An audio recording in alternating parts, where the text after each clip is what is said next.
Se me vuela ahí, grabar la clase, Juan, sí, ya está. Listo, muchas gracias.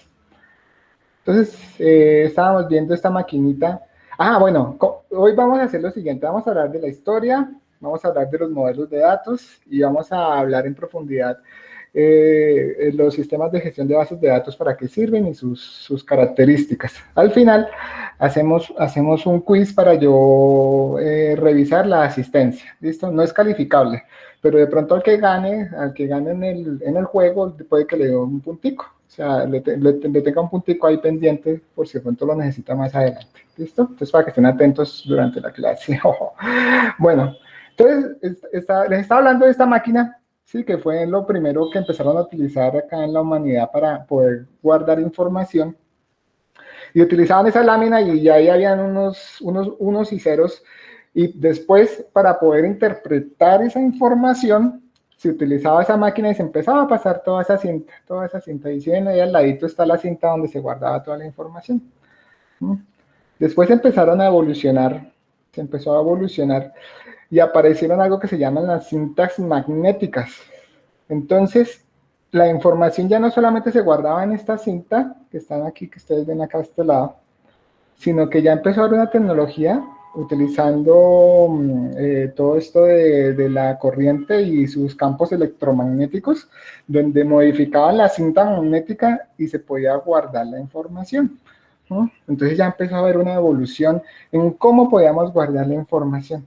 Y empezaron a existir este tipo de máquinas que se ven al final, donde como en un cassette con cinta se guardaba la información. Entonces, aunque no lo crean, hoy en día esa cinta todavía se utiliza en las grandes empresas. ¿Por qué? Porque tienen una ventaja, su estructura física no sirve para que la información dure por más de 30 años. O sea, le garantizan a uno que hasta los 30 años hay información, algo que no nos la garantizan otros dispositivos. ¿No? Y por eso se utiliza hoy en día. ¿Cuál es el problema de estas cintas? Que se pueden guardar muchos volúmenes de información, pero cuando usted va a acceder a ellos, lo tiene que hacer de forma secuencial, tiene que empezar a girar toda la cinta para llegar hasta el final y obtener esa información. Entonces, obviamente no lo podemos trabajar si necesitamos la información en línea y la información rápido, pero para guardar la información, espectacular, y para hacer backups, y todavía hoy en día las empresas lo utilizan. Tengan en cuenta eso. ¿Listo? Sigamos mirando. Entonces miremos, en esa época lo guardaban en esa cinta. Hoy en día, ¿cómo lo hacen? ¿Cómo lo hacemos? Están los discos duros, ¿sí? Con su motorcito y los dos platicos, y donde se escribe y se accede, se lee, se escribe y se accede a la información de una manera mucho más rápida. Pero estos discos tienen componentes que son físicos. ¿No? Si acá hay ingenieros electrónicos, saben de qué estoy hablando, tienen su rotor y esos discos van girando. Incluso si ustedes desarman un computador, pueden escuchar cómo gira el disquito, el motorcito. Pero entonces tiene una ventaja, que ahí sí podemos acceder a la información mucho más rápido que con una cinta magnética. Y hoy en día siguen los que son los discos de estado sólido, que son estrictamente componentes electrónicos, componentes de estado sólido, como lo dice, desde la silicona, el transistor, todo eso. Entonces, entre estos dos son los que manejamos hoy en día en nuestros computadores. La diferencia, el problema con los discos de estado sólido es que son mucho más costosos, pero funcionan espectacular cuando queremos guardar y acceder a la información. ¿Listo? Entonces sigamos acá un poquitico de historia, vamos viendo tiempo. Entonces siempre ha habido una necesidad, primero, de procesar la información. Entonces antes habían unos switches, en la antigüedad, unos switches donde se ponían unos y ceros, y un poconón de personas iban y movían esos switches, y salía el uno y se iba por allá para unos temas que se llamaban tubos al vacío y se guardaba la información. Hoy todo eso de estar moviendo los switches ya nos ayuda los que son los procesadores. ¿Sí? Y para manipular y manejar toda esa información está la unidad central de procesamiento. Si les hago una muestra aquí, si yo tengo por aquí algo, bases de datos, creo que no. Intentemos simular Como en esa época, prueba, como en esa época, por ejemplo, enviar un hola, guardemos. Como en esa época enviar un hola era complicadísimo, pues tenía su nivel de complejidad. Como la mayoría de ustedes saben, pues la información viaja en todo lado, son unos y ceros. Entonces, cada vez que ellos iban a mandar información al disco, bueno, a los tubos al vacío, iban a guardar y los temas de procesamiento, tenían que ir codificando cada una de las letras. Entonces, por ejemplo, si iban a mandar una H en meta para convertirlo a letras, es 48, parece. Entonces, era 001, 0001, y así, y mande la H. Y después así, y todo este tema así lo iban codificando para ir enviando la información. Así lo hacían en la antigüedad, pueden imaginarse. Eso era un trabajo bien duro, pero bueno, ya estamos en el presente y ya todo eso ha pasado. ¿Qué otra necesidad? Primero se necesitaba pues, representar y almacenar la información. Entonces, estaba la cinta esa que yo les decía, una cinta larga, donde estaban todos esos punticos unos y ceros, donde se necesitaba otra máquina para que los interpretara. Hoy lo guardamos ya en discos de estado sólido, ¿no? Entonces ya esa necesidad se está cumpliendo. La otra necesidad es la de gestionar la información, que es prácticamente lo que vamos a hacer en este curso. Y por lo general sucede así, mira, acá como ven en la mitad hay como un cilindro más grande, esa representación es un servidor de bases de datos. Y todos los circulitos pequeñitos que están alrededor son los clientes. Entonces estos clientes se conectan a la base de datos y todos de forma concurrente van adquiriendo información sobre la base de datos. Entonces este es el sistema general cuando vamos a utilizar base de datos y nos conectamos muchos. Es un servidor y unos clientes. Tengamos en cuenta este dibujito para que lo vayan interpretando. Un servidor, clientes. Así como dice servidor para servir, los clientes para pedir. ¿Listo? Y ahora hoy en día, ¿qué es lo que está pasando? Cuando acumulamos toda esa cantidad de información, toda esa cantidad de información, estamos encontrando patrones. Se está descubriendo cosas en el conocimiento. Y ahí aparecen estos conceptos como el deep learning. Nuevo conocimiento. Todo esto del Big Data, la inteligencia artificial, analítica de datos, es coger todos esos volúmenes de información y analizarlos. Y lo más interesante es que hoy en día ya existen algoritmos que nos ayudan a pensar como humanos. Entonces, si a ustedes les llegan a interesar en algún momento crear un algoritmo que les ayude a tomar decisiones, lo primero que tienen que hacer es empezar a investigar sobre Machine Learning y los algoritmos de Machine Learning. Venga, miramos si hay alguno por acá. Los algoritmos más conocidos, acá hay algunos. Entonces, como estos algoritmos empiezan, mira, acá están, supervisaje, aprendizaje, bueno, estos son técnicas, pero vamos a ver. Acá, estos son árboles de decisión, teoremas de Bayes, ¿sí? La K media, todos estos son los algoritmos, y si ustedes han escuchado, ay, mire eso, me salió publicidad, como la quito, no, bueno, a lo que voy es que existen muchos algoritmos que nos ayudan a pensar como si fuéramos humanos. Es un algoritmo, entonces uno le pasa la información al algoritmo, él coge y digamos lee una base de datos y el algoritmo aprende. Entonces después uno le da una información y el algoritmo le dice, hay una probabilidad de éxito o fracaso de tanto. Y esos algoritmos son los que están utilizando mucho en las empresas hoy. Y todo lo que es inteligencia artificial, analítica de datos, es saber cómo capturar información y alimentar esos algoritmos. Y le ayudan a los gerentes a tomar decisiones. Y así como los seres humanos, hay algoritmos que se destacan bien en el área de las finanzas, como hay otros algoritmos que se destacan bien en temas de biología o química. Y eso se votó muy interesante y yo sé que ustedes lo han escuchado, temas de inteligencia artificial, el Big Data, Machine Learning. Es una carrera especializada y donde nosotros inicialmente, como cuando diseñamos bases de datos, nos preocupamos es por capturar la información. Ya el siguiente paso es mirar qué información le sirve al algoritmo, y entonces ahí ya empiezan unos conceptos estadísticos, mirar cómo se llevan las estructuras de datos, qué información es importante en realidad para capturar y alimentar el algoritmo. Después el algoritmo coge y lee esos datos y ya, y se suelta, es como una personita que toma decisiones. Entonces ahí les dejo esa información por si en algún momento a ustedes les interesa todo eso. Las redes neuronales es un algoritmo también que nos ayuda a tomar decisiones, si lo sabemos alimentar. Eso es un curso extenso, incluso ya hasta carreras. Hay una maestría, hace poquito abrieron una maestría aquí en la universidad. Bueno, sigamos. Y ya se empiezan a descubrir, esa es la parte del descubrimiento del conocimiento. Ahora bien, hablemos algo que es importante en esta asignatura, que es el modelamiento de datos. ¿Qué es un modelo de datos? Es algo que permite representar la información del mundo real, aportando conceptos para su definición, almacenamiento, modificación y consulta. Es algo muy general, ¿sí? Solamente estamos representando la información.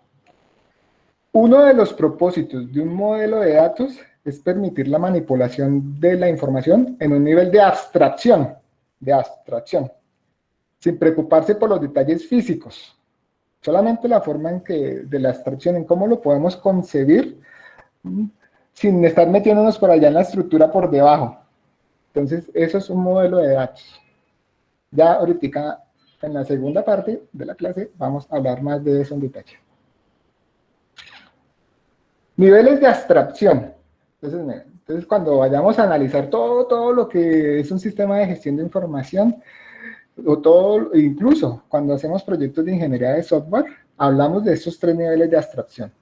Entonces hay un nivel externo, que está, digamos, hacia afuera, un nivel conceptual, que en este conceptual es donde se encuentran los modelos de datos, y un nivel interno, que es el nivel físico, donde en realidad sí está bien detallado cómo están construidas las bases de datos. Entonces esta parte de acá abajo sí se necesita de un ingeniero o alguien que sepa de bases de datos, mientras que en el nivel conceptual no tanto.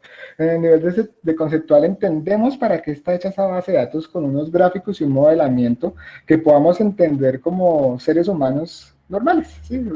Pues con un nivel académico aceptable sin llegar a extenderse tanto al nivel físico. Y ya la parte de acá arriba, el nivel externo, es cómo se va a visualizar al final hacia el cliente, y ya tranquilos, vamos a desmenuzar esto un poquito más en la siguiente parte. Miremos que hay diferentes tipos de datos. Hay datos que son meramente estructurados, entonces un inventario de una tienda tiene sus nombres, sus campos y ya. Y saltemos aquí, datos no estructurados, puede ser un video, un sonido, una imagen, un texto, sencillo. Y los datos semiestructurados es como la mezcla de estos dos, entre los datos estructurados y los no estructurados, como una historia clínica. Cuando vamos a hacer un diseño de una historia clínica, se han visto que a rato le sale a uno una foto o un archivo en PDF, ya entonces es como la mezcla de los dos. Y dependiendo de lo que vayamos a trabajar, es la tecnología que vamos a utilizar. Sigamos. Entonces hay una evolución de los diferentes modelos de datos. Entonces, por ejemplo, un modelo de datos jerárquico, ¿sí? Más o menos acá se puede visualizar de que hay un nodo padre y de ahí se empiezan a desprender diferentes nodos. Entonces, por eso es que se dice jerárquico, porque hay un nivel más arriba que otros. Ya después empiezan a haber unos de red, donde los hijos pueden tener diferentes padres. Y ahora saltemos a este, a este. Este es el que vamos a estar trabajando en este cursito, por lo menos espero la otra semana. Es un modelo que, si ustedes ven, uno ya empieza a analizarlo y a comprender mejor el panorama. Uno dice, bueno, en este modelamiento de datos, ahí aparece un cliente. Sí, mira, ahí está el cliente. ¿Y el cliente qué hace? Va a realizar un pedido. Y uno ve este 1 a n, y uno puede decir, un cliente puede realizar muchos pedidos. Y uno, capisci, I understood. Este cliente realiza muchos pedidos y pues es algo que pasa en la vida real, ¿sí? Este cliente tiene una identificación única. Sí, pues sí, todos los clientes, pues como persona, pues todos tenemos una cédula y tenemos una identificación única. Por lo menos eso no se puede permitir en los gobiernos de que uno tenga una identificación. En todo país le exigen a uno una identificación, sea como sea. Un pedido puede tener una fecha, claro, ¿cuándo hizo la fecha del pedido? Y acá mira otra relación, ¿se compone de qué? De artículos, ¿sí? Uno puede tener muchos pedidos y puede tener muchos artículos en el contexto de la vida real, sí, pues sí, uno puede pedir muchos pedidos y en cada pedido pueden pedir muchos artículos, venga, miramos si eso se puede decir, claro, y tiene alta plata, pues claro que lo puede hacer. ¿Mm? Un pedido se puede componer de, ¿qué? De cierta cantidad de productos. Un artículo puede tener un número de serie. Entonces, ¿sí ven? Acá ya empezamos a hacer unos diseños abstractos y empezamos a comprender la situación de los datos, cómo se pueden estar almacenando. Es un punto de referencia importante cuando vamos a hacer nuestro diseño. ¿Mm?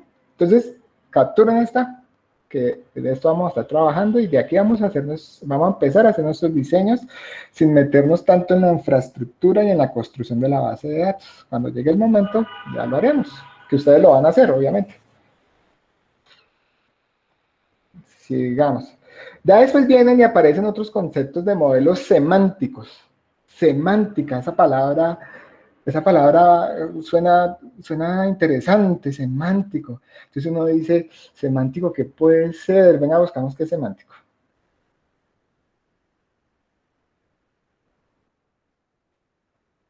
Semántico, ejemplos.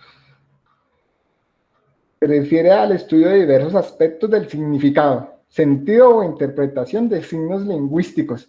Es como que uno como interpreta las cosas, ¿cierto? Un sentido, ¿sí? Entonces empiezan a aparecer las bases de datos semánticas. Entonces, ¿en qué consiste una base de datos? Un modelo de estos.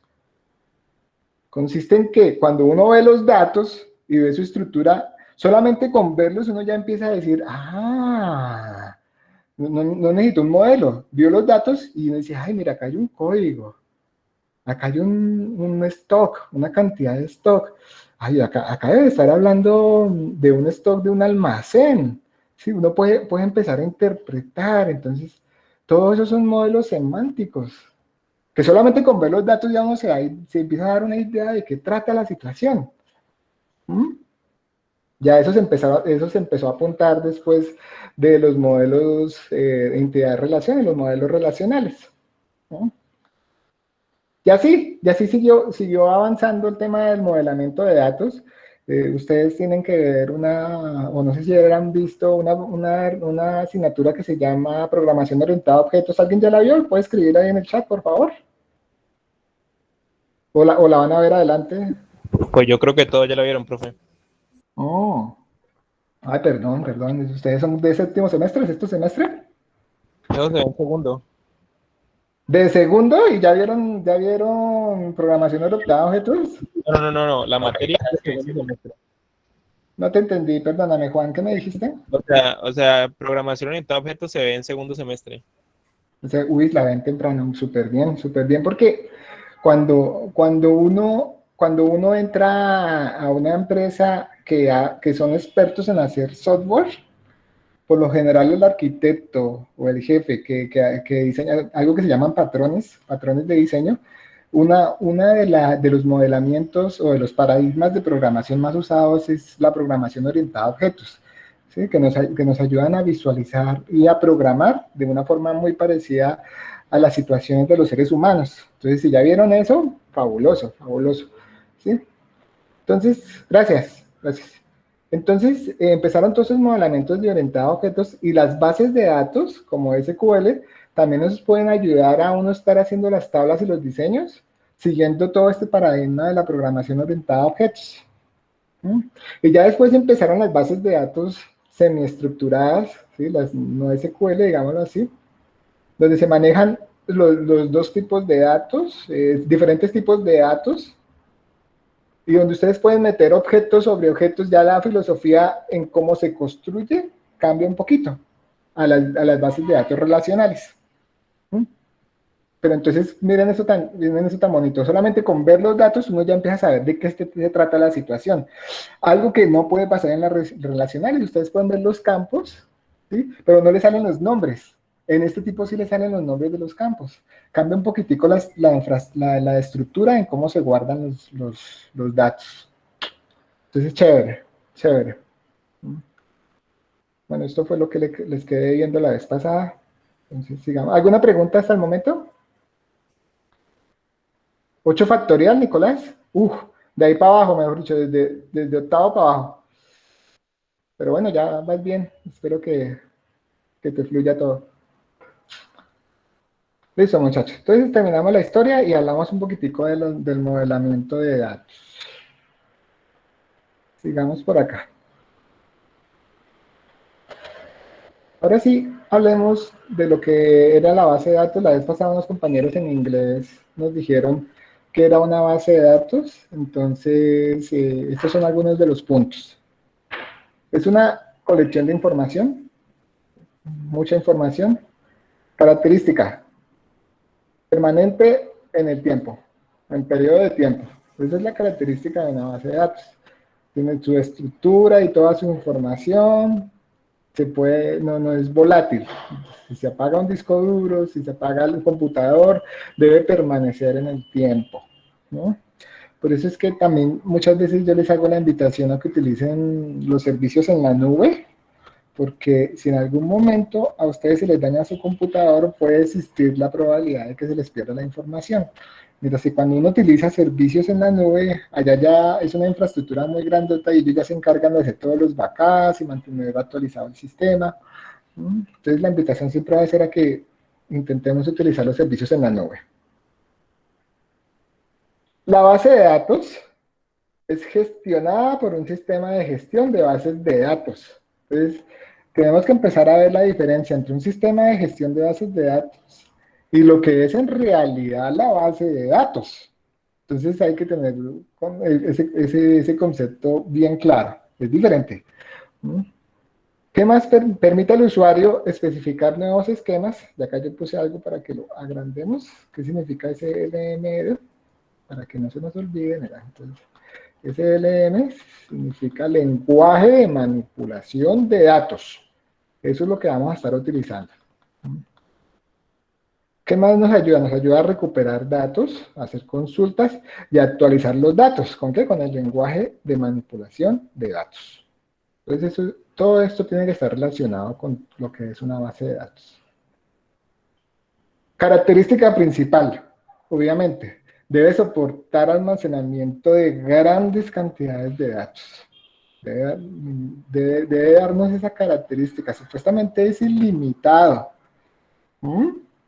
Entonces, hasta el momento yo nunca he tenido problemas y he almacenado, por ejemplo, un log de llamadas de un call center, donde cada llamada se hace, pues en menos de un minuto pueden estar llamando unas 200 personas. Y cada log y cada información, imagínense ese volumen cómo va creciendo, toda esa información, y nunca, con una base de datos de Postgres, nunca. Sí toca estar pendiente de que el disco duro tenga la capacidad de guardar la información, pero de todas maneras el desempeño de la base de datos funcionó perfecto. También hay que tener seguridad, tanto en accidentes, o sea, realizar sus respectivos backups de la información y estar muy pendientes de que no todo el mundo pueda estar ingresando a nuestra base de datos. Esa es nuestra información. Hay que crearle un usuario y un password para que las personas tengan acceso a esa información. Eso, empiecen a entrar allá, mira, ya estoy viendo que están entrando ahí para que tengan esas diapositivas. ¿Sí? Hay que mirar cómo se accede y se actualiza mediante un lenguaje. Entonces, nosotros vamos a estar utilizando el lenguaje de consulta estructurado, el SQL, y bueno, eso lo vamos a ver más adelante. Y importantísimo, súper importante, la concurrencia. no solamente el servicio se le puede prestar a una sola persona, se deben conectar muchas personas en el mismo tiempo. La información debe dirigirse por, el usuario puede acceder, un usuario puede acceder por una página web, pero otro usuario puede acceder a esa misma base de datos desde un aplicativo móvil. O incluso uno puede hacer un programa que corra en un computador y acceda exclusivamente para hacer modificaciones en la base de datos. Entonces ya tenemos tres entes, un aplicativo, una página web y un computador. Tenemos una máquina y dos personas, una persona que utiliza un aplicativo web y otro que utiliza un aplicativo de celular, y los tres deben estar accediendo al mismo tiempo. Entonces, la concurrencia es un término muy importante cuando estamos accediendo a bases de datos. Yo estoy investigando para cuando hagamos los laboratorios más adelante, cuando llegue el momento, ya hay unos servicios gratuitos para hacer las pruebas donde nos prestan su infraestructura por un cierto límite de capacidad y también un cierto límite de concurrencia. Es decir, no se pueden conectar más de 10 usuarios, algo así. Entonces, para los laboratorios que vamos a hacer va a estar perfecto, pero más adelante. Ahorita no les puedo hablar del lenguaje, del idioma que vamos a utilizar, porque algunos sí están familiarizados, otros no. Y me pude dar cuenta en el quiz que hicimos la vez pasada que hay hartos compañeritos que ya tienen experiencia con bases de datos. Más o menos un 60-40. 40 sí saben, tienen un dominio como alto y en otros 60 pues tampoco es que no sepan, pero sí también no tienen tanto conocimiento como el 40 restante. Claro, es que ya estamos en un nivel grande, ya estamos, ya ustedes ya son cuasi ingenieros, ¿no? Listo, entonces empecemos a comparar cómo se puede guardar la información y cómo se accede. ¿Por qué no podemos utilizar archivos? ¿Sí? Entonces, si utilizamos archivos como Word, como Excel, ¿sí? No están hechos para tener acceso de forma concurrente con muchos datos. ¿Mm? Un sistema de gestión de bases de datos está preparado y exclusivamente para eso. Por ejemplo, en un archivo, el acceso para un archivo es poco eficiente. Claro, no todos podemos estar escribiendo al mismo tiempo, deben haber unas reglas para que no exista un desorden. También algunas veces el tema de lectura-escritura. Bueno, cuando utilizamos este Office en línea y todo eso, por ahí no hay problema. Sí se pueden trabajar pues, un límite de usuarios. Porque si son muchos y empezamos a manipular un Excel, nos empezamos a volver locos. Pero entonces, antiguamente, solamente tiempo atrás, cuando se accedían muchas personas, si uno como ingeniero le daba permiso a muchas personas acceder a un mismo archivo, lo podía dañar, se podía dañar el archivo. Entonces obviamente tocamos, dime. Eso quiere decir que las bases de datos de alguna forma libran, digámoslo así, o eximen al programador de tener que sincronizar hilos para temas archivos, o simplemente tiene que ser ambas cosas. No, las bases de datos es un tema diferente de archivos. Sí, la forma en que se gestiona una base de datos es muy diferente a archivos. Yo estoy dando ejemplos, era de que antes guardaban la información en archivos y el ingeniero cogía el mismo archivo para que otras personas de forma concurrente lo accedieran. Entonces ya no, ¿sí? Pero cuando uno... Dime. Pues me refería que cuando uno, pues si usted me dice concurrencia y que las bases de datos y la concurrencia van como de la mano, pues ahí automáticamente yo pienso en sincronización, ¿sí? Pues digamos esa es la costumbre de lo que vi en programación interactiva. Entonces eso es lo que básicamente pregunto, si en bases de datos de todas maneras hay que sincronizar, o eso se hace automáticamente, o ni siquiera es necesario porque ya el sistema lo hace, o qué. Pues no. Tú no tienes que preocuparte por sincronizar ni crear hilos ni nada. Tú solamente haces la petición y si la haces al mismo tiempo, la base de datos te va a responder. Por eso no tienes que preocuparte. Si es eso lo que me quieres decir, si tú puedes crear un aplicativo que haga peticiones concurrentemente y la base de datos te tiene que responder. Por lo menos, eso sí lo hace. ¿Sí es por ese lado? Ok. Si no tienes que adentrarte tan allá. La base de datos te hace te va a responder. Usualmente, aunque me voy a adelantar un poquito, pero usualmente uno hace esas peticiones con métodos HTTP. Cuando ustedes vayan a programar más adelante, métodos HTTP. ¿Sí? Mira, esto, el post, el get y el put y el delete. Y entonces cada vez que ustedes hagan una página web y van a acceder a una base de datos, empiezan a utilizar todos estos métodos, método post, método get. Entonces imagínate concurrentemente toda esa cantidad de páginas web hacen una petición post y a la API y entonces allá adentro empiezan a hacer todas las peticiones al mismo tiempo, de forma concurrente, eso es a toda. Y la base de datos te responde. La base de datos te responde, te lo aseguro. Entonces, la forma más usual, cuando los ingenieros que ya son desarrolladores, más usual para uno acceder y obtener información es por estos métodos de HTTP, y está el post, el get, el put y el delete.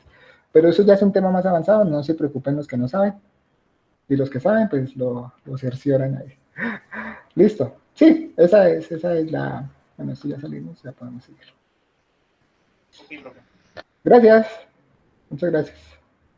Y si uno va a acceder a un archivo, pues no tienen un lenguaje de consulta, no tienen un lenguaje, uno tiene que adecuarse a cómo estaba el archivo. No tienen un lenguaje para uno seguir una lógica. Con algo que sí puede pasar con los sistemas de gestión de bases de datos es eso, que siempre nos va a exigir un lenguaje estructurado, el SQL, en nuestro caso, para poder almacenar la información, para hacer la descripción y todo esto. Cuando hablamos de una base de datos, la definición siempre es integrada. ¿Sí? Tenemos que ir diciendo cuántas tablas vamos a construir, tenemos que decir cuáles son los campos, cuáles son las relaciones, todo eso lo vamos describiendo. Y bueno, me adelanté. Sí, se almacenan grandes volúmenes de datos, se describen cosas que se pueden hacer ahí con un sistema de gestión de bases de datos. Los datos son compartidos. No solamente una persona puede estar adquiriendo la información, sino muchas personas. Entonces ahí ya va la diferencia de estar guardando la información en un archivo y estar utilizándolo con bases de datos. Vamos por acá. ¿En dónde se aplica? Mire, ¿en cuántas cosas se pueden aplicar las bases de datos? Incluso muchas veces la solución, yo diría que la solución prácticamente cuando uno tiene un desafío en ingeniería, se puede decir que un 70% va en el diseño de la base de datos. ¿En dónde se aplica? Por ejemplo, un sistema de reservaciones en aerolíneas. Claro, allá hay pasajeros, tenemos que mirar cómo organizamos los datos de los vuelos, los itinerarios, tenemos que mirar el tema de las sillas, cuando vamos a hacer una reserva, si la silla está ocupada, pues de alguna u otra forma tenemos que saber que esa silla ya estaba ocupada, ¿no? Los precios de los tiquetes, la disponibilidad, bueno, lo que les estaba diciendo ahorita. Entonces, mira, acá hay un caso en donde se puede aplicar y hacer un buen diseñito de bases de datos. ¿En dónde más? Entre otros. Sistemas bancarios. Los clientes, ¿cierto? Las cuentas, las de ahorros, las de crédito. Si la persona tiene préstamos, los balances de las cuentas, los retiros, las consignaciones. Bueno, en un sistema bancario eso se utiliza unas cantidades impresionantes. Ellos dependen exageradamente de la información. ¿Cómo sería en la antigüedad, no? Esos bancos. O sea, tenaz, cómo manejaban la información, los folios. Registros corporativos, ventas, las cuentas, empleados, los descuentos, ascensos, despidos. Por favor, escríbanme aquí dónde creen ustedes.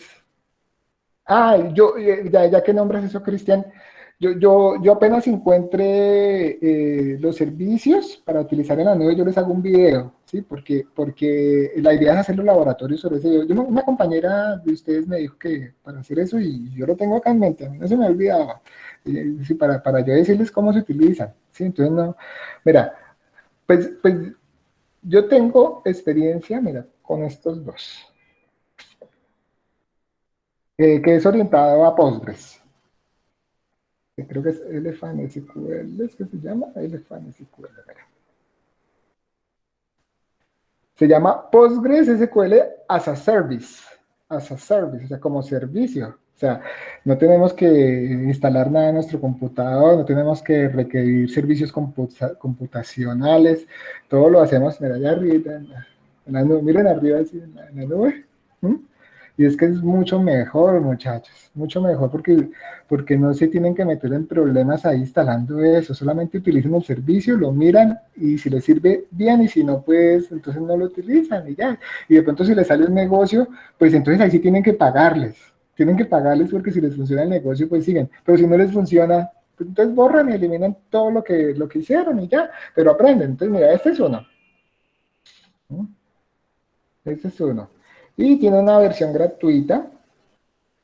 Product Tour. Miramos acá. Miramos si dice cuánto de gratuidad tiene. Creo que son 20 meguitas. Pues no es mucho, pero para hacer los laboratorios nos sirve. Pero ya les digo otra herramienta también. Esa sí nos da un poquito más. Ay, me dice los precios. Por acá no están los precios. Ah, sí, pricing.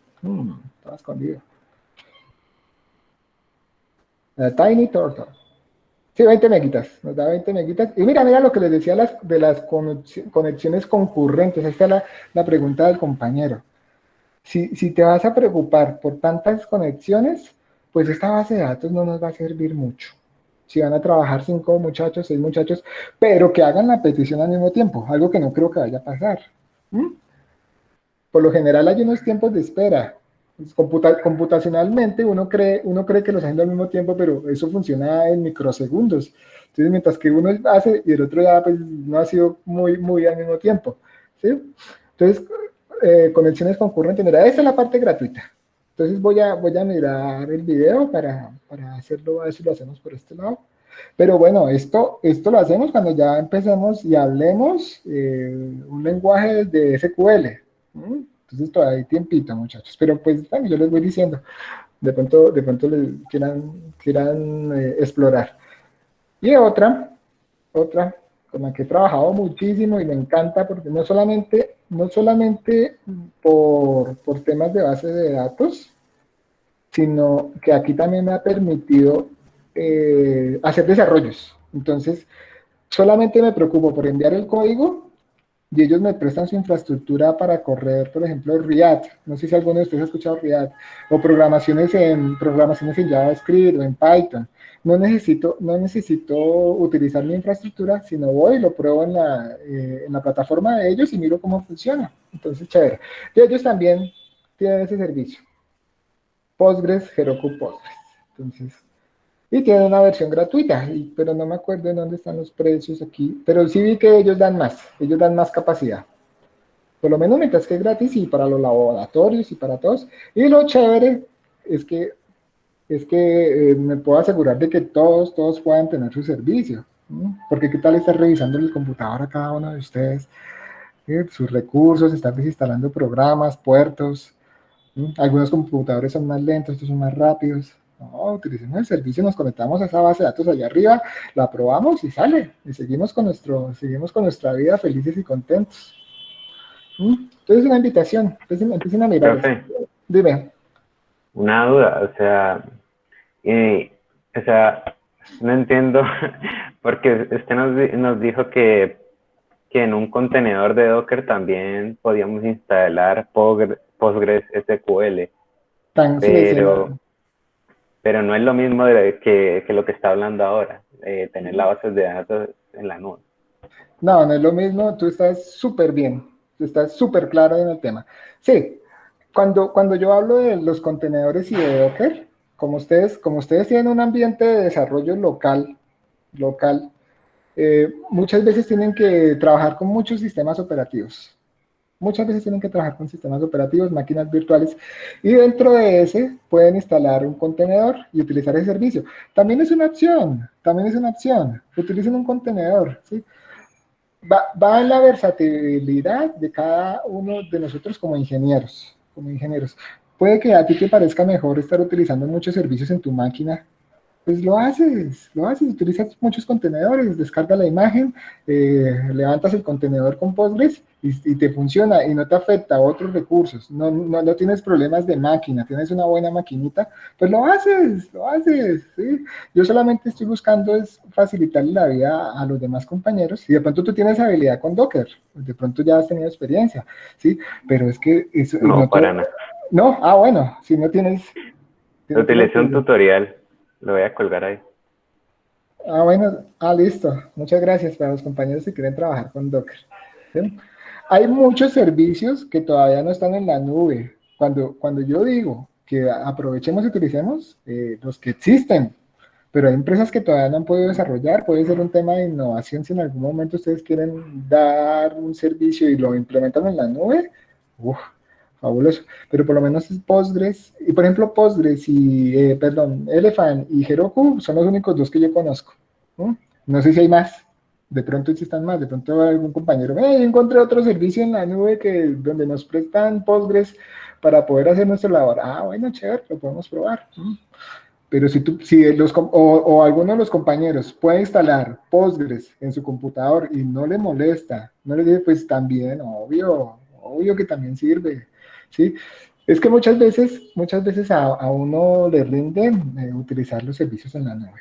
Y además está de moda, entonces yo quiero brindarles a ustedes toda esa información, que si tienen una entrevista, entonces, no, yo utilizo el cloud, los servicios en la nube, y así levantan esta ceja y les hace hacia a la gente, vanidosos, ¿sí? Porque estamos al día, ¿sí? Pero de todas maneras, si ustedes quieren tener su ambiente de desarrollo poderoso en su máquina, y tienen buena máquina y no se les cuelga, no, con Docker también es espectacular. Y con Docker hay muchas imágenes que son hechas por otras personas, que las suben, y ustedes las descargan, y utilizan las imágenes personalizadas que hizo otra persona. Yo tengo algunas imágenes que hice, por ejemplo, venga, lo revisamos, ya que me tocas el tema acá. Yo no he dicho que no utilicen otro sistema, ¿no? Sí pueden utilizarlo. Estoy tratando de hacer las cosas para que todos podamos vivir la experiencia y todos podamos trabajar con Postgres. Entonces estoy tratando de buscar las herramientas. Dime. Por acá cuando dices buena máquina, más o menos qué características o qué te refieres con el computador. Eso también depende de todas las cositas que tú tengas, ¿sí? Pero con un i5 de 4 núcleos debe funcionar, ¿sí? Pero miren, yo tengo un i7 de 4 núcleos y a ratos me imagino tantas cosas y empiezo a levantar tantas máquinas y cuando me doy cuenta ya se lentea y me toca reiniciarlo. Y ya cuando lo reinicio, ya he bajado algunos procesos y la cosa funciona mejor. Entonces también depende de todas las cositas que tú tengas. Profe, ¿será que mi 3 Reaper funciona? Ya te tocaría probarlo y me pones a pensar. Pues yo creería que no. Yo creería que se te cuelga. No te puedo decir. ¿Sí? Mira, aquí en Docker Hub, venga a ver si me puedo... Yo tengo algunas imágenes. Pero me he dado cuenta también que en Windows, Docker consume muchísimos más recursos que en Ubuntu, en alguno de Linux, pues digamos, porque tengo instalado en las dos, Linux normal, pero en Windows, ahí uno mira los procesos y hay algo que creo que pertenece a Docker, no dice exactamente Docker, pero se gasta demasiado, casi todos los recursos. Sí, por eso es que la vez pasada un compañero nos decía que para utilizar el Linux de Windows yo he tenido tantos inconvenientes con eso, no lo recomiendo, pero obviamente si a usted le funciona, pues háganlo, sí, pueden instalar ahí el Postgres, pero lo que ese compañero es verdad, muchas veces instalar Docker en Windows es muy complicado. Me ha funcionado mejor instalar una máquina virtual con Linux y ahí dentro Docker, y me funciona mejor, ¿sí? Pero yo instalando la máquina virtual, no el Docker que uno maneja en Windows. Pero no se preocupen por eso, ¿sí? Lo de las pasadas eran ideas para que ustedes estuvieran tuvieran su ambiente de desarrollo, pero para este curso, vamos a trabajar con Postgres y mi idea es que lo hagan en la nube. ¿sí? Ese es mi propósito. Mira, yo tengo por acá un poco de imágenes de Docker que yo he subido a Docker Hub y allá guardo mis programas. Guardo mis programas. Entonces, cuando yo necesito mi programita, lo único que hago es descargar mi imagen y ya ahí está mi programa funcionando. Cojo, la descargo, levanto el contenedor y ya. Entonces, chévere, chévere, ¿no?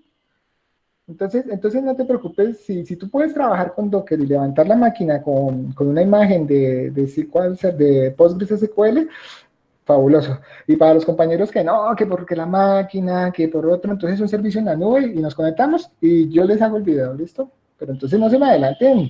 Muchos ya quieren trabajar y ven que le meten la mano a la base de datos. Entendamos primero los modelos, los conceptos, para qué sirven. Brief, Profe, dime.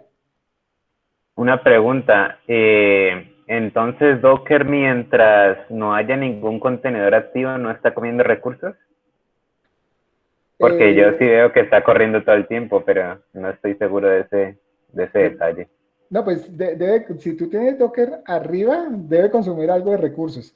Ya dependiendo las imágenes, los contenedores y todas las cosas que tú hagas, ya se te pueden aumentar los recursos, ¿sí? No, pues yo creo que solo sería ese, porque es que la verdad mi computador es de hace 10 años, pero pues actualizado con un disco de estado sólido. Entonces no sé cuál sea el límite, no quiero ponerlo a prueba. Ah, bueno, pues ahí sí ya te toca mirarlo, porque pues todos los computadores tienen sus características. Y también depende de los programas que tú utilices, los recursos. ¿Mm? El sistema operativo está en Windows. Debe estar en Windows, ¿sí? Mac OS, es un Mac de hace 10 años. Ah, pues es unas maquinotas. De pronto sí te funciona. De pronto sí te funciona. Ya sería la Pero experiencia. tiene un i3 de primera generación. Ok. No, de pronto sí se te cuelga, sí. Sí, porque lo chévere cuando tenemos diferentes núcleos es que podemos correr muchos hilos, ¿no? Y cada núcleo se encarga de correr sus propios hilos y sus propios programas. Entonces, puede que sí. Pero bueno, ahí ya la experiencia se la hace, ahí sí como dicen, la experiencia se la hace uno mismo metiéndole mano, ¿sí? Con sangre. Uf, suena feo, pero eso es uno mismo, pruébelo. Mm. Pero yo como profesor tengo que facilitar las cosas, entonces tengo que hacer un video donde les muestro cómo se conectan, pero después, ¿listo? Sigamos. Ah, bueno, no me dijeron en dónde, una aplicación clásica de una base de datos, por favor me escriben aquí, donde ustedes pueden hacer un diseño de una basecita de datos y que tenga una aplicación. Imagínense en algo donde puedan aplicar una base de datos.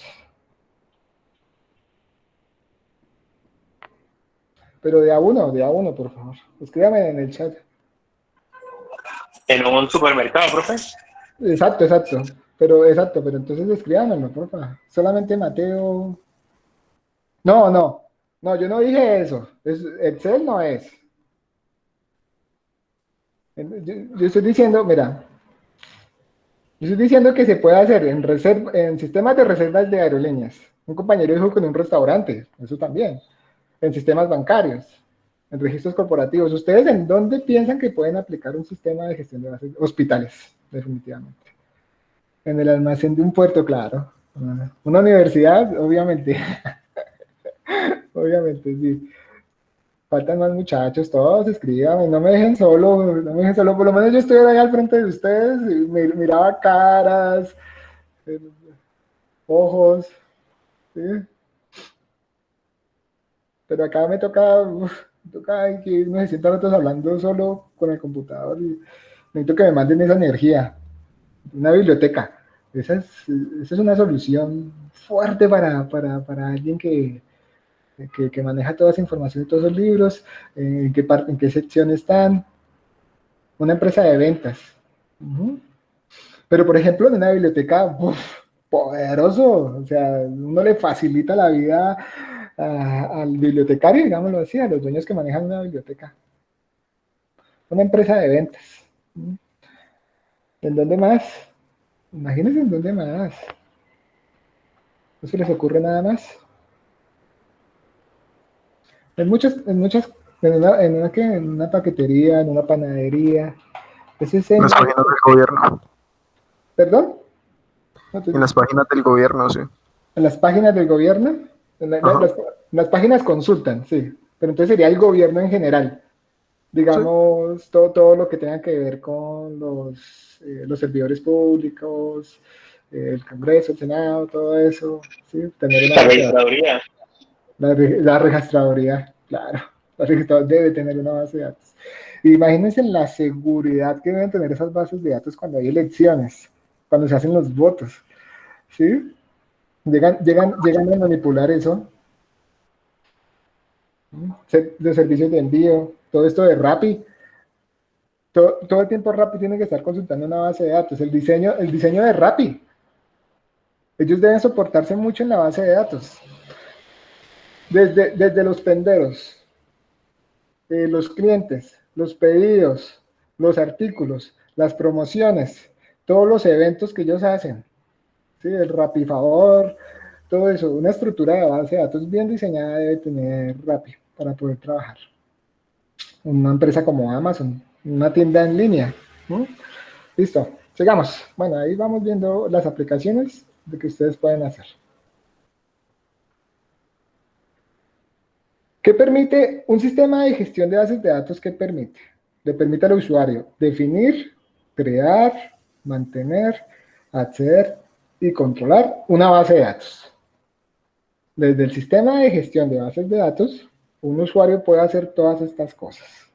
Y la base de datos está allá, quietica, allá así.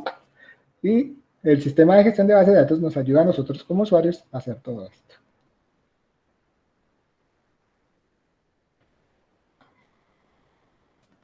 Entonces aquí empezamos ya a hablar cómo es la arquitectura de todo un sistema de gestión de bases de datos, cómo es la perspectiva del usuario. Siempre vamos a estar hablando de esos tres niveles de abstracción. ¿Recuerdan de abstracción? Un nivel físico, un nivel conceptual y un nivel externo. Algunas veces ese nivel conceptual, en algunos textos lo llaman el nivel lógico, pero pues es lógico, entonces es conceptual. Pero bueno, entonces uno no se deja confundir, uno los asimila, ¿sí? Algunas veces ese nivel externo, en otro lado le dicen vistas, pues que es externo, vistas. Y el físico por lo general siempre lo llaman igual, el nivel físico. Y esa propuesta la hicieron estos señores. Ya miramos quiénes son estos señores.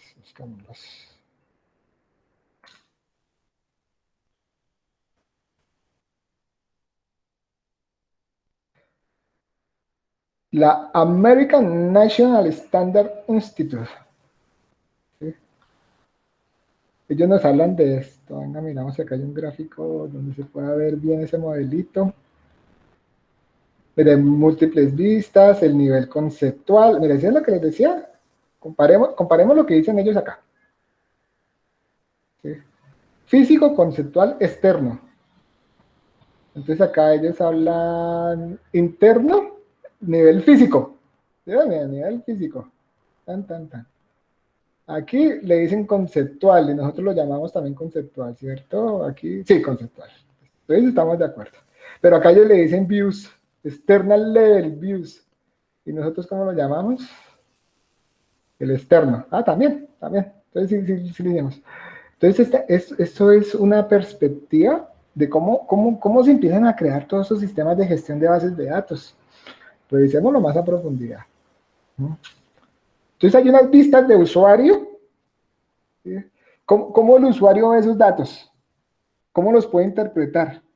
Para un usuario, si uno le llega con un comando SQL, el usuario va a quedar loco.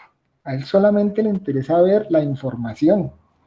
No, él ni siquiera tiene que saber qué es una base de datos. A él solamente le llega su plantillita con los daticos que él necesita. Hay un nivel conceptual, después hay un nivel conceptual donde está el administrador del sistema y el administrador de bases de datos. Y el nivel conceptual era lo que estábamos viendo de la modelación de los datos. ¿Se acuerdan de esto? Ya la cerré. Bueno, el modelo de datos, entidad, relación, ya lo buscamos aquí. Modelo de datos, entidad, relación. Es una imagen, muy chévere. Esa, acá está. Oh, incluso la misma.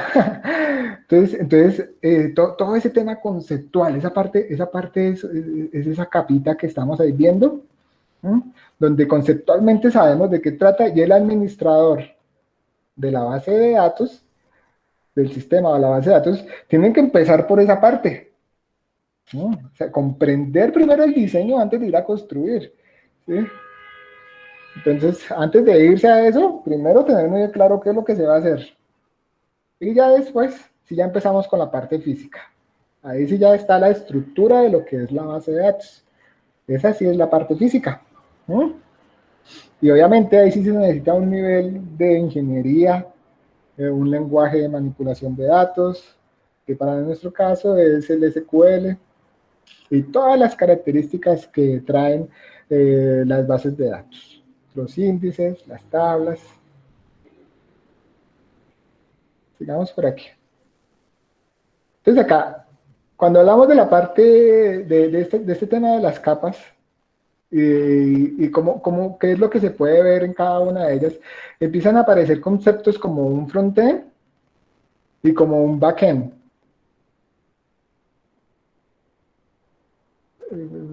A ver si está acá el gráfico, sí. Entonces, yo les voy a hacer un dibujito, cómo ustedes deben acceder a una base de datos y cómo nosotros los ingenieros debemos hacerlo de esta forma. Hay muchos ingenieros que lo hacen de otra forma y se pegan una complicada tenaz. Pero entonces ya les voy a decir. Hacemos el dibujito. Ay, me quedé sin lápiz. Se me quedó la batería. Venga, a ver si lo podemos hacer acá. A ver.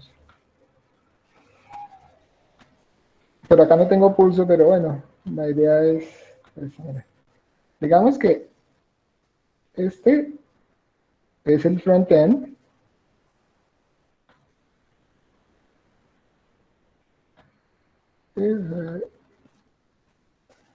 Espéralo, frontend. Miren esto que dice aquí, dice API. API. Acuérdense de esa palabra. Porque estoy pensando que el trabajo final que vamos a hacer, que ustedes me van a entregar, para yo saber si aprendieron, es que me hagan una API. Entonces, ahí les voy botando información. Y miren la parte de atrás. Backend. El backend. Entonces, digamos que este es el backend.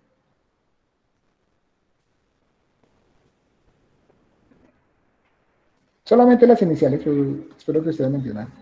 Entonces, frontend, backend. Entonces, digamos que aquí está el usuario.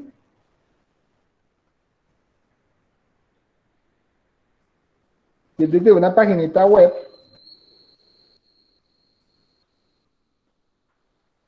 accede al backend, la página web, y este le devuelve una información. Y aquí en el backend, en alguna parte, está nuestra base de datos. Y esto de aquí se puede llamar una API.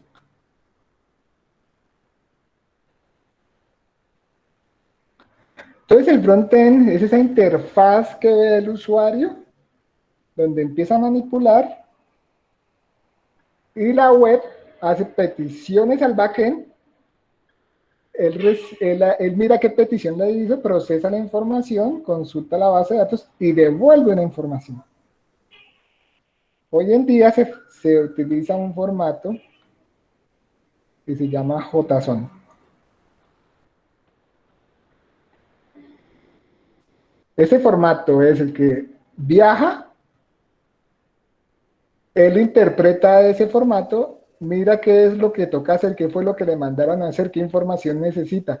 Va, hace la consulta, la depura, puede ser toda la lógica del negocio, todo lo más importante está aquí en el backend. Y le dice, muéstrese esa información y devuelve un JSON sencillito, y esa información es la que se muestra en la web.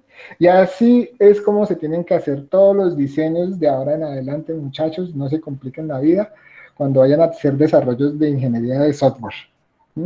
Toda la lógica más importante del negocio, déjenla al backend. A la parte web, por favor, utilícenla exclusivamente para mostrar la información.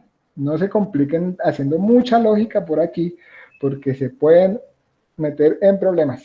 ¿Por qué? Porque por lo general las personas pueden acceder en diferentes web browsers. ¿Sí? Está Chrome, está, bueno, el de Windows, ¿cómo se llama el de Windows? Dígame, Internet Explorer. Está Mozilla, Edge. eso. Está Mozilla, Safari, bueno, todos esos. Y muchas veces cuando las personas se preocupan por utilizar mucha tecnología en el frontend, les sirve en el Chrome, pero van para los de Windows, no les sirve. Van para Safari, para los de Mac, no les sirve. Entonces, no sean tan elaborados, es un consejo, no sean tan elaborados en la parte del frontend, preocúpense por manejar toda la lógica del negocio en el backend. Y es que eso es lo que nos proponen y esa es como el marco de trabajo que todos nos dicen que hagamos. Pero nosotros no, nosotros somos un poquitico testarudos y queremos hacer toda la lógica en el frontend y nos metemos en problemas. Entonces, miren. Es un poco, por ejemplo, lo de ir a backend, que lo de la base de datos está en el backend, normalmente pues suele hacerse con las API REST, ¿no? Pero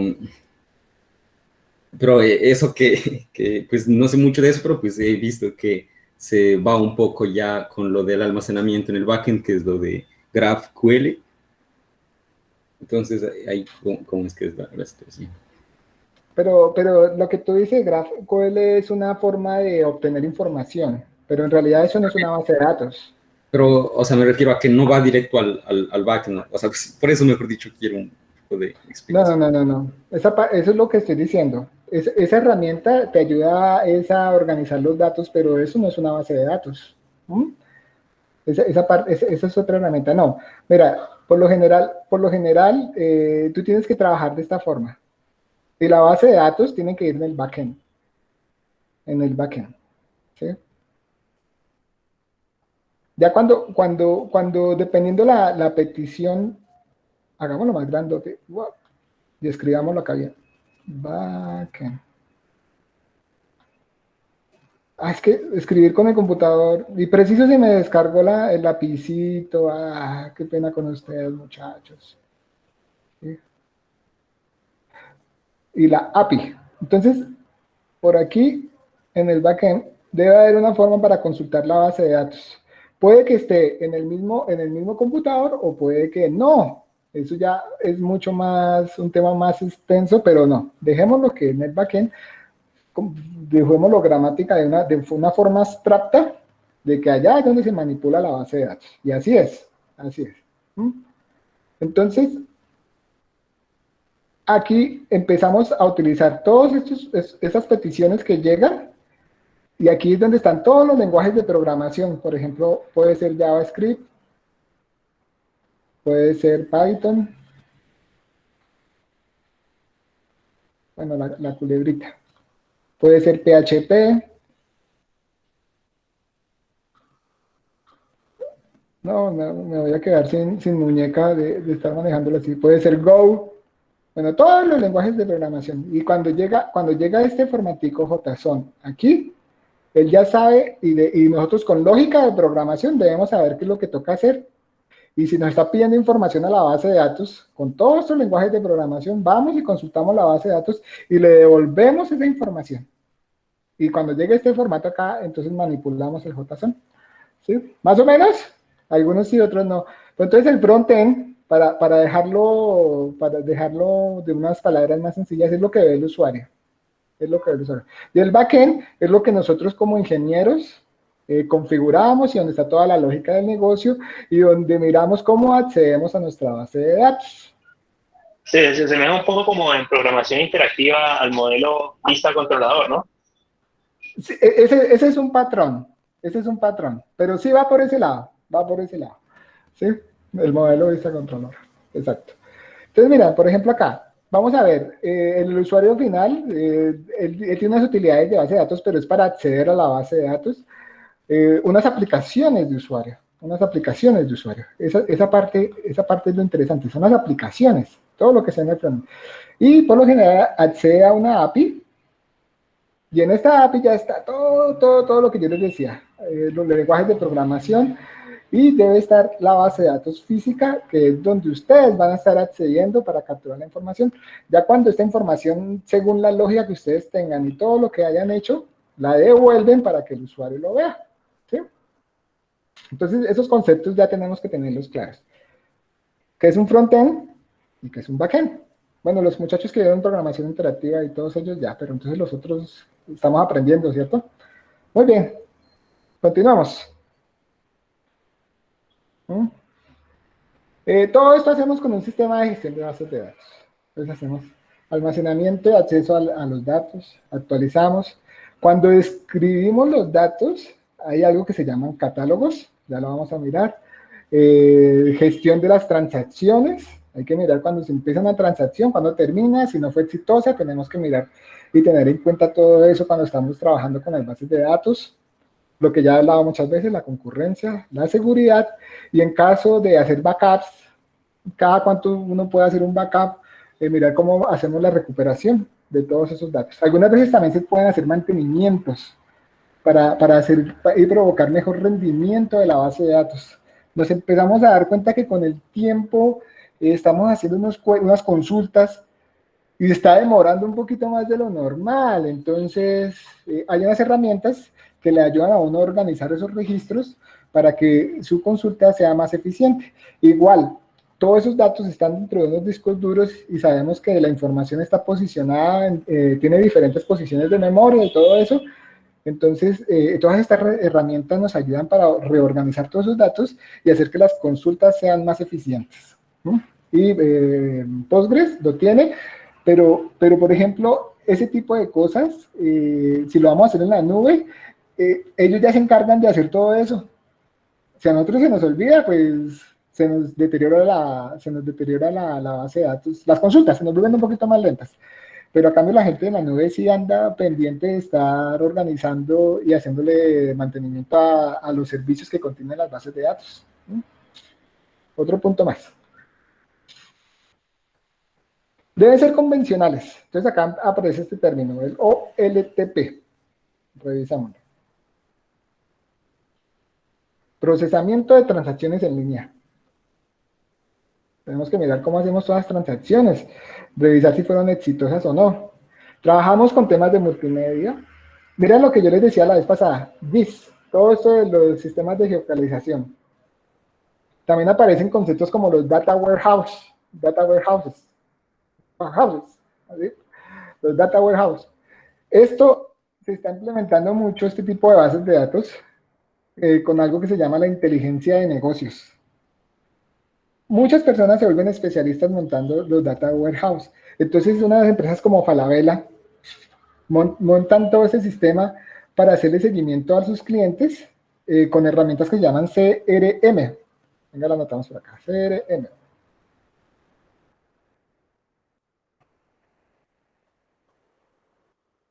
Customer Relationship Solution. Customer Relation Management. Es una forma de administrar la relación con el cliente. Que cuando cumple años, de darles puntos, ¿sí? Por esos puntos darnos descuentos, la tarjetica promocional. Entonces, todas estas bases de datos todos estos data warehouses, ¿sí? lo instalan ellos. Y lo más interesante es que hay unas estructuras al final que a los gerentes les llegan toda esa información en línea para saber si el negocio va bien, cómo le está yendo todos los negocios. También les ayuda a ver las faltantes de los productos, las tendencias, y especialmente es por eso se llama que lo utilizan en la analítica de negocios, porque le da fuerza a los gerentes para tomar decisiones. Y ya existen esas infraestructuras, data warehouse. Mira, miramos qué digo todos.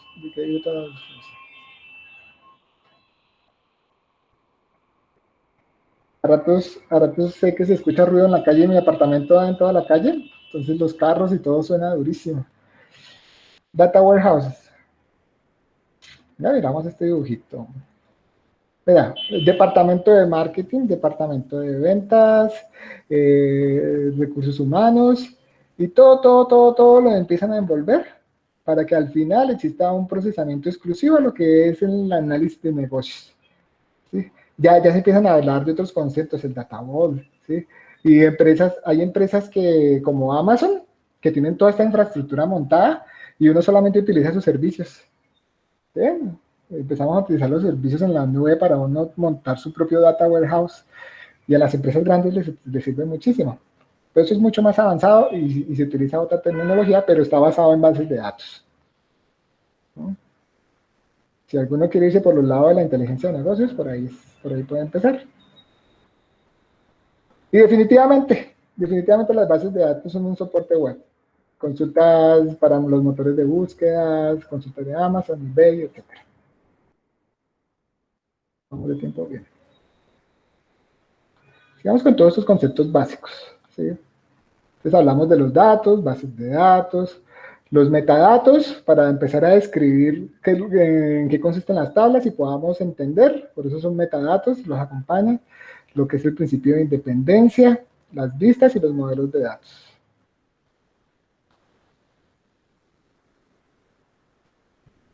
Volvamos a esta parte, lo del sistema, un sistema de gestión de bases de datos. Entonces, está la base de datos allá abajito, solita, ¿sí? Hay un tema de almacenamiento de bases de datos, que es lo que define en qué consiste y cómo está estructurada esta base de datos. Ya después, vienen unas etapas que es un software para estar haciendo todo sobre esta base de datos. Y por encima pueden haber aplicaciones para hacer consultas utilizando el sistema para la administración de bases de datos. Y entonces sí se están dando cuenta de todas estas capitas y cómo se están diferenciando unas de las otras. Todos esos gráficos tenganlos en cuenta. Hablemos ahora del catálogo. Cuando nosotros empecemos a crear nuestras bases de datos, tenemos que escribir todas sus características. Entonces, una base de datos tiene un nombre, pues para este caso ese nombre se llama nombre. Hay que mirar de cuánto tamaño y de qué tipo es ese campo. Por ejemplo, aquí es carácter. Entonces podemos guardar hasta un límite de 30 caracteres. Pero ustedes saben que un número también puede ser un carácter. Eso ya lo vamos a ver. Y en un catálogo podemos ver la descripción de todas esas tablas y las relaciones que existen entre ellas. Eso es una forma de ver cómo está construido por dentro de la infraestructura de la base de datos. Los tipos de usuarios que se ven cuando estamos trabajando en bases de datos. Entonces está el administrador de la base de datos. Este señor se encarga de mirar y quiénes pueden entrar o no a la base de datos. Entonces, cuando ustedes entran a una empresa, un banco, una empresa grande, una empresa seria, ¿sí? Siempre va a haber alguien que sea el administrador de la base de datos. Si ustedes, como son programadores, y si pueden a pelear con el administrador de la base de datos, se meten en un problema porque no pueden acceder a la información. Él tiene que darles un usuario. Entonces ahí tienen que hablar con el jefe. Pero él es el encargado. Él es encargado de crear los usuarios y las claves. Él se encarga de monitorear, estar pendiente cómo es el rendimiento de la base de datos. Se encarga de los recursos tanto del software como del hardware. Todo referente a la base de datos.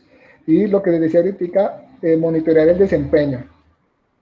Entonces, eso de monitorear el desempeño se puede hacer de muchas formas. Cuando uno utiliza, si utiliza máquinas locales, dependiendo del servidor y las licencias que uno compre, hay que mirar prácticamente se mira el rendimiento de la máquina. Cuánto consume la memoria, cuánto se van las tareas de procesador. Y si va a utilizar un servicio de bases de datos, tiene que mirar qué sistema operativo sirve para administrar bases de datos. Entonces ahí es donde uno empieza a hablar como un Windows Server, ¿sí? Para utilizar, como es un recurso, vamos a administrar una base de datos, esa es una opción, ¿sí? Acuérdense que los sistemas operativos, hay gran variedad de sistemas operativos dependiendo su uso, porque dentro de cada sistema operativo hay unos algoritmos donde, dependiendo de las tareas, ellos utilizan los recursos de una forma óptima. Entonces, así como hay sistemas operativos que son buenos para analizar voz, hay otros sistemas operativos que son buenos para administrar una red. Hay sistemas operativos que son buenos para almacenar información. Hay otros sistemas operativos que son buenos para video. Entonces, cuando vayan a mirar, a instalar un sistema de bases de datos en un servidor, hay que mirar qué sistemas operativos sirven. Entonces, uno es el Windows Server y hay otros del Linux con Red Hat. Pero estamos hablando de sistemas industriales. Ahorita no me van a decir que van a instalar un sistema operativo esos en su máquina y que profesor tengo problemas porque no lo puedo instalar. No, esos son temas conceptuales que ustedes tienen que tener en cuenta si cuando estén trabajando y se estén devorando el mundo con sus conocimientos, pues tenganlo en cuenta. Si van a instalar un sistema de gestión de bases de datos, hay que mirar qué sistema operativo instalar para que haga el mejor desempeño haciendo estas tareas. ¿Listo? Bueno, continuamos. Espero que sí. Yo los miro allá, a ver si están todavía por ahí. Un diseñador de base de datos, ¿qué hace? Define contenido, la estructura, sus restricciones, sus transacciones. Él ya se encarga de construirlo. Él tiene que interactuar con usuarios para ver qué es lo que necesitan, los campos, interactuar con los desarrolladores para ver qué campos necesitan y cómo lo van a construir. Nosotros como somos de combate, pues al principio tenemos que ser administrador de red, tenemos que ser diseñador de front, diseñador de back, diseñador de bases de datos, ingeniero de DevOps, ingeniero de operaciones. Uno dependiendo de la empresa que entre, son empresas pequeñitas, nos toca de todos, muchachos. Eso ya guerreros. Pero si vamos a entrar a una empresa grandota, allá sí están definidos los perfiles. Y si vas a necesitar acceso a la base de datos, tienes que hablar con el administrador de la base de datos.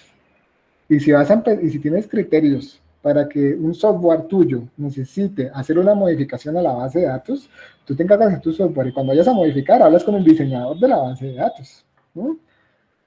Entonces empiezan a existir esos roles.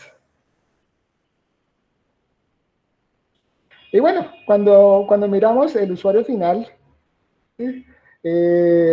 Muchas veces otras personas que no tienen conceptos ni conocen de nada de bases de datos, lo único que hacen es que les ponen unas interfaces para que puedan consultar de una forma amigable y puedan generar reportes.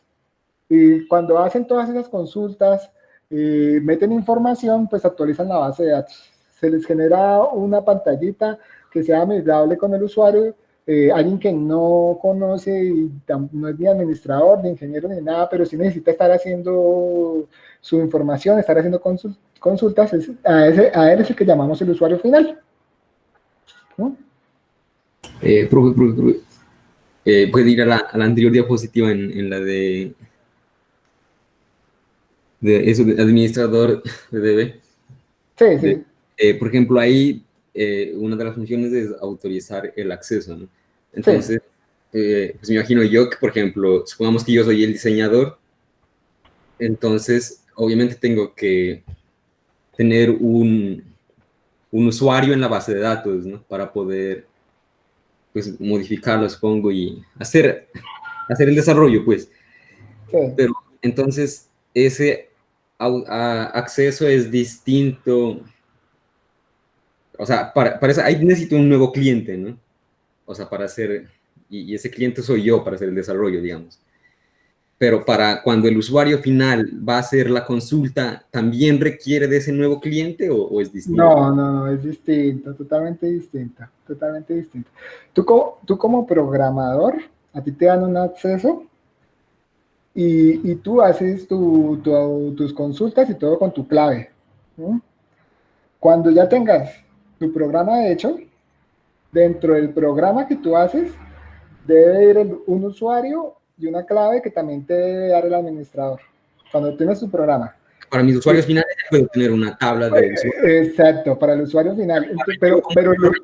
Yo como desarrollador es como un cliente de la base de datos. Es así, perdón, no te entendí. ¿Perdón? O sea que para los usuarios finales tengo una tabla de usuarios en mi base de datos, digamos. Pero yo como desarrollador en la base de datos soy un cliente, ¿es así o no. Cuidado, porque tú estás en dos contextos diferentes. Autorización al acceso, ¿sí? Es cuando tú, por ejemplo, como diseñador de base de datos, tienes que entrar y hacer modificaciones, ¿ya? Entrar y hacer modificaciones a la estructura de la base de datos. ¿No? Lo que tú hiciste es una tabla con usuarios para que puedan utilizar tu aplicativo. ¿Sí ves? Es diferente el contexto. Es diferente el contexto. Por eso digo, ¿lo correcto sería eso o cómo? No, depende del contexto y las dos formas. No, como tú lo haces también es muy normal y es correcto, ¿sí? Pero si tú vas a ir a una empresa grandota, grande, gigante, y necesitas acceso para modificar la base de datos, tienes que hablar con el administrador de base de datos para que te dé un usuario y una clave para que puedas entrar, ¿sí? Pero como tú lo haces, claro que también es correcto. Si a tu sistema van a entrar usuarios, lo más normal es que en una tabla de usuarios ellos tengan un password, un nombre de usuario y una contraseña, o un password, en una tabla. Entonces, claro, cuando el usuario digita nombre, password, entonces se va a ese jotazón, lo que yo hablaba, se va así y si lo haces de forma segura, por un HTTPS, llega a la API, llega ya a tu backend, tú llegas y revisas esa información y haces una comparación con la base de datos a ver si el password que él envía coincide con el que está en tu tabla. Si coincide, le dice, tiene acceso. Si no coincides, entonces le envías un mensaje, señor, no coincide la información, no puede entrar, ¿ya? Así como lo haces, está bien, exacto. Pero en empresas grandes, si vas a modificar la base de datos, tienes que hablar con el administrador de bases de datos. ¿Sí? Listo. Bueno. Entonces, si nos podemos a mirar todos los componentes, ¿sí? Todo lo que tiene una base de datos, vemos que se empiezan a extender las cosas y se interactúa con muchos elementos. Pero aquí en este cuadro quiero solamente que le paren bolas a la parte final, al almacenamiento. Todo este tipo de cosas, de librerías, muchas veces nosotros para poder acceder a la base de datos, si estamos configurando una máquina local, tenemos que instalar las librerías para podernos conectar, ¿sí? Ahí era lo que hablábamos de los controladores ODBC o JDBC. Todas esas librerías nos ayudan para que desde nuestro lenguaje de programación o desde alguna interfaz podamos conectarnos y podamos hablar el mismo idioma. Eso también es lo chévere, utilizar los servicios arriba en la nube. Nos desentendemos de todo eso.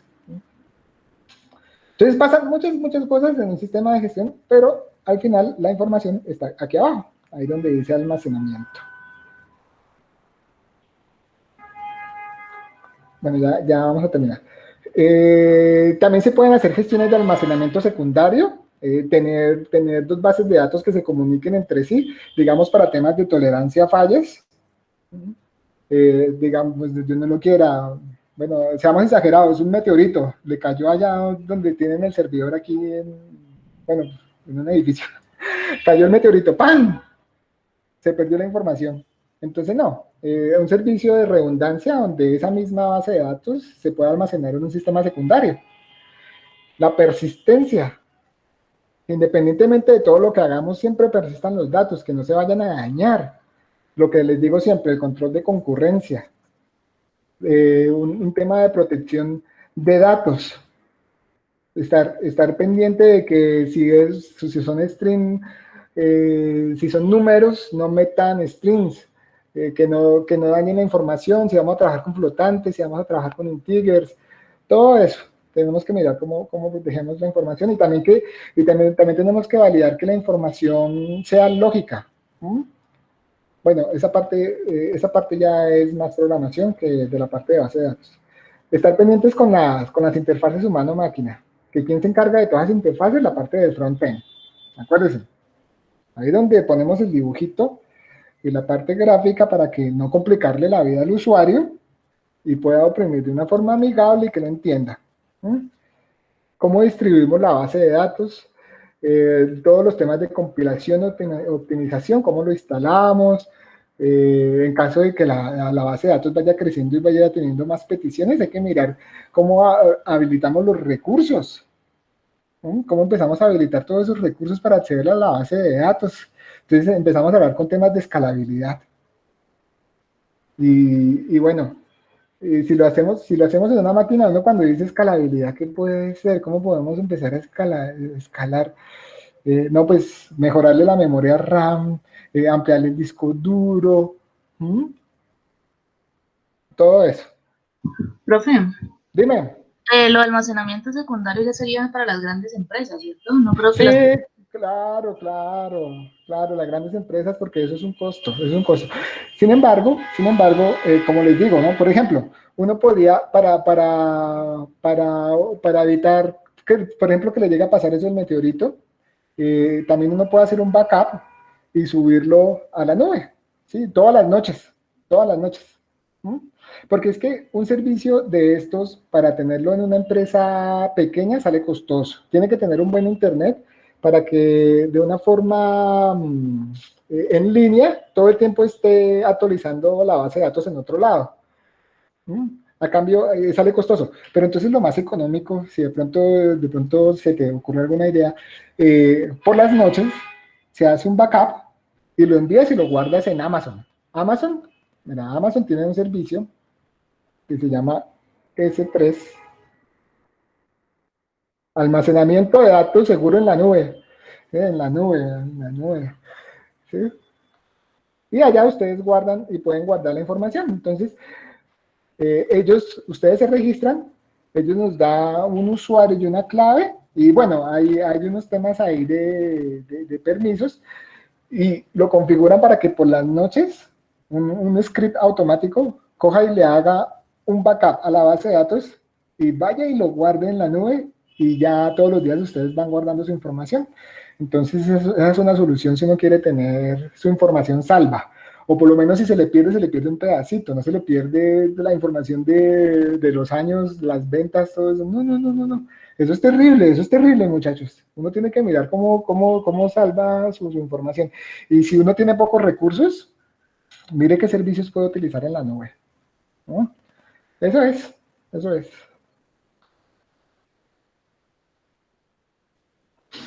Acá estamos viendo, por ejemplo, que uno puede crear muchos sistemas, muchos programas, hacer sus desarrollos, y lo que hace es que cada programa que ustedes crean interactúan con un sistema de gestión de bases de datos.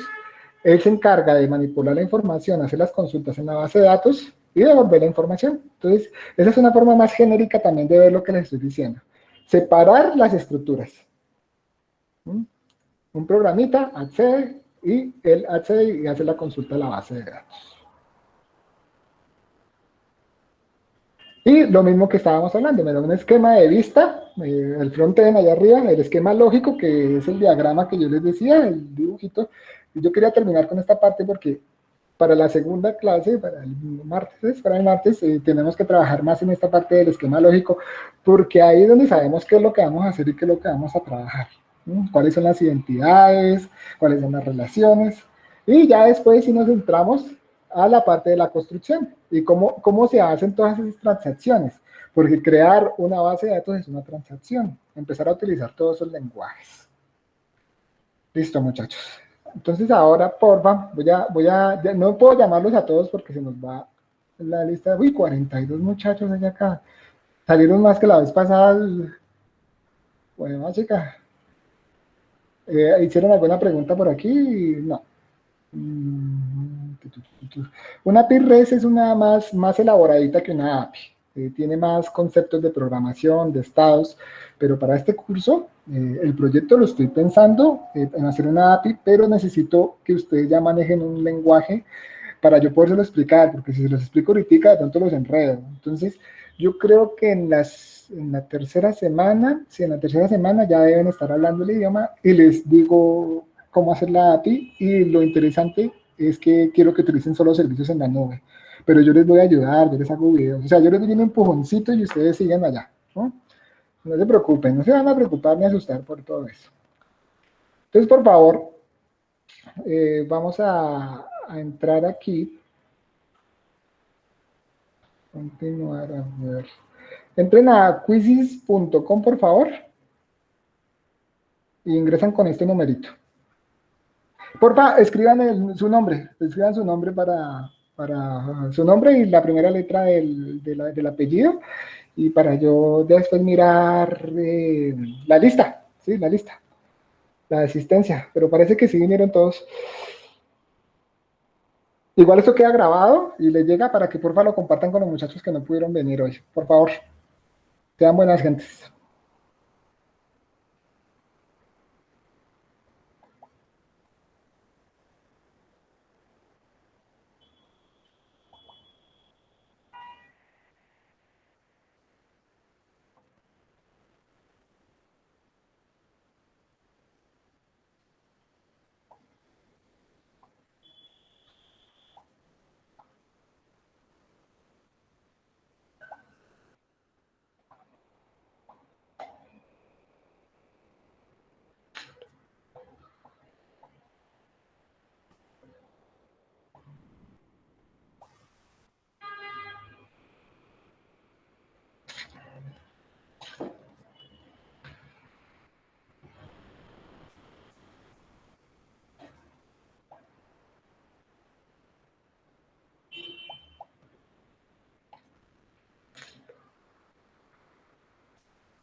Faltan como unas 8 personitas, 8 estudiantes.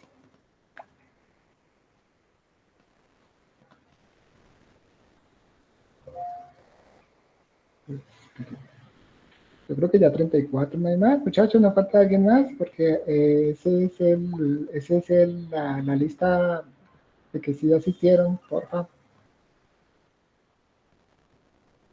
35, bueno, yo creo que ya. Uy, salvaste tu hermano el raspando. Profe, espere un segundito. Ay, bueno, yo te espero, por favor. Sí, también puede que les moleste el internet, hombre. Tranquilos. A ver, tengan paciencia, muchachos. Ya vamos a terminar, hacemos esto y ya terminamos por hoy. Pero hasta que por fin pudimos empezar clases, ¿no? Casi que no podemos. Todo esto nos cambió la vida, nos tocó adaptarnos. Y yo sé que tanto ustedes como nosotros tenemos que movernos. Bueno, yo creo que nosotros somos ingenieros de sistemas, pero pues en otras áreas les ha costado más. Profe, no me deja entrar. ¿No te dejó entrar? Ay, 5, 3, 2. ya. 338532. ¿Listo, Nicolás? Ahí está. Listo, ya estamos todos. Cualquier cosa me escriben en el chat entonces. Ahí se fue.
Vamos, muchachos, ya faltan poquitos para que terminen, por favor.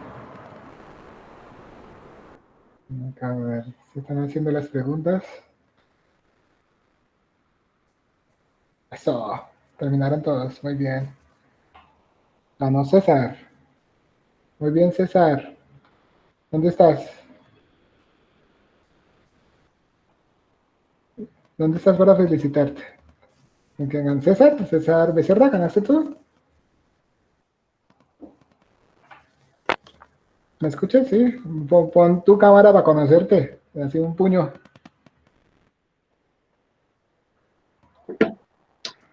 Hola, profe. Eso. Hola, un puñito ahí. Puño.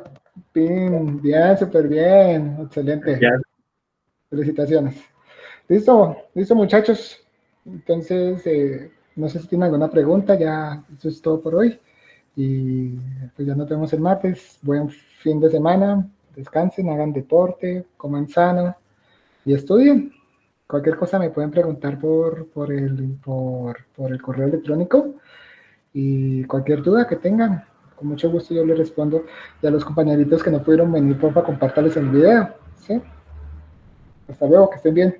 Hasta luego, gracias, profe. Bueno, con gusto, María Fernanda. Hasta luego. Profe, yo le iba a comentar una cosa. Dime. Usted dijo que estaba buscando formas de servicio en la nube, ¿no? Ah, ¿Amazon no sí. ofrece nada de eso? Sí, Por ser... claro, claro que sí, pero no es, bueno, es gratis un cierto límite. ¿Sabes qué es lo que pasa con Amazon? Que es un poquitico elaborado la conexión a Postgres, es un poquitico más elaborada, un poquitico más complicada. Pero sí, claro, tanto Amazon como Google como Azure tienen servicios con Postgres. Sí, señor, excelente, buen punto. Amazon tiene, claro que sí. Hasta luego, Sara Yasmin, que estén bien. Muy bien, Cristian. Profe, Dime. también todo esto que usted nos ha explicado está en el libro o cuando empezamos a leer el libro. No, no, esto es más una recopilación de la información más importante. En el libro está lo básico. Yo no los pongo a leer el libro, yo no los pongo a leer el libro así. Más bien les doy los temas más importantes.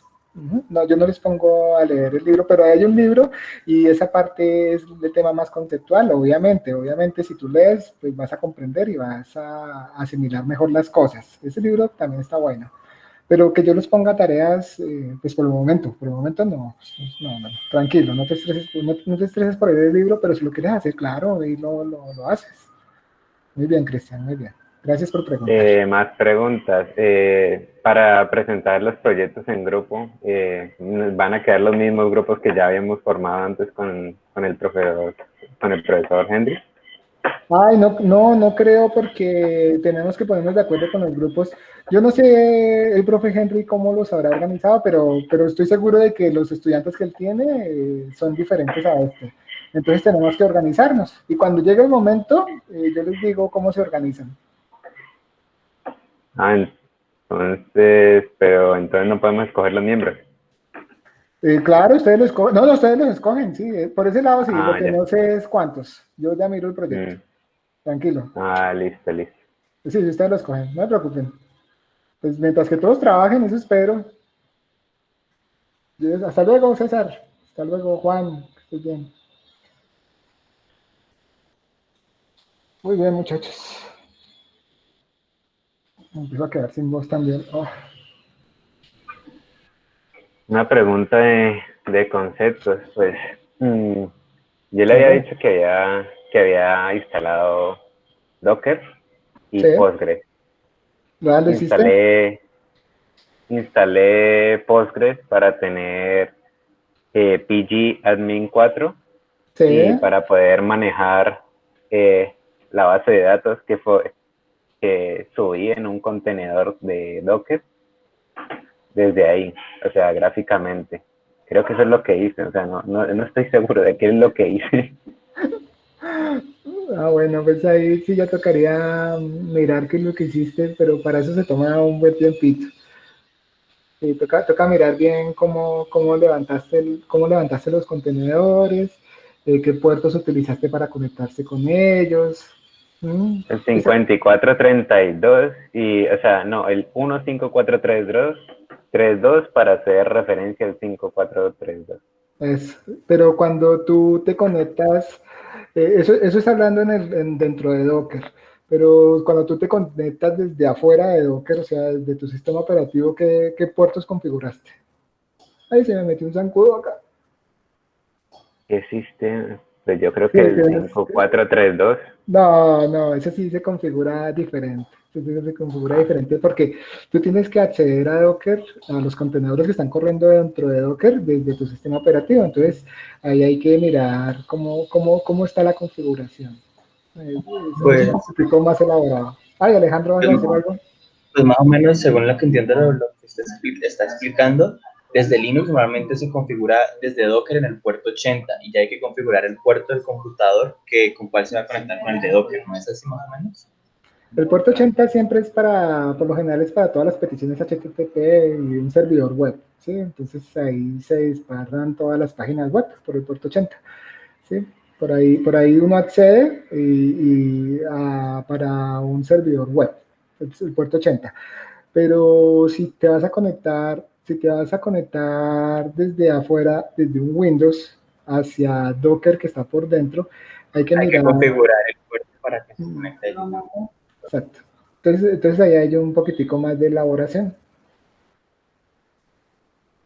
Tienes que mirar lo de los puertos y ya después ya chévere, mira qué puerto está por dentro del contenedor y qué puerto está por fuera.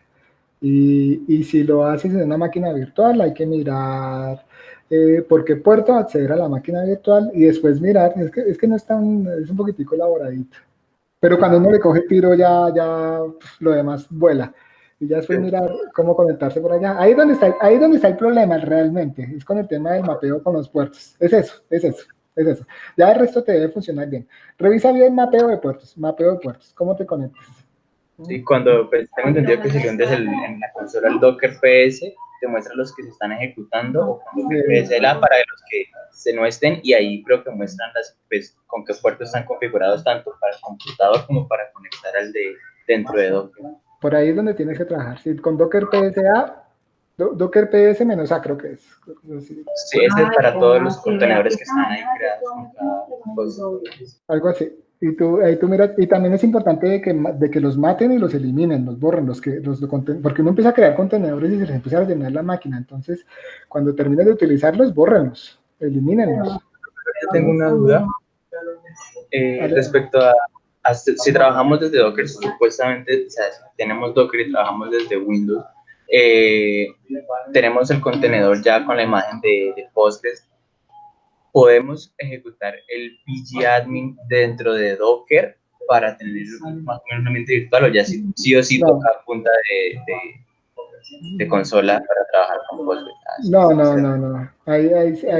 Ahí si tú vas a trabajar el pgadmin, tienes que configurarlo desde afuera para que se conecte al Postgres. Dentro de Docker. No, se conecta desde afuera. Espérate, si yo tengo eso por acá. Okay. Porque, o sea, yo entiendo, yo tengo instalado el Postgres y pues me puede funcionar el pgadmin aquí en Windows normal, pero dentro de Docker ahí ya no hay forma de manejarlo. Yo les estoy compartiendo mi pantalla. Entonces, cuando ustedes se van a conectar a un servidor de Postgres por aquí, venga a ver si... Ahí está dañado. Bueno, venga acá. Ay, me pido un local.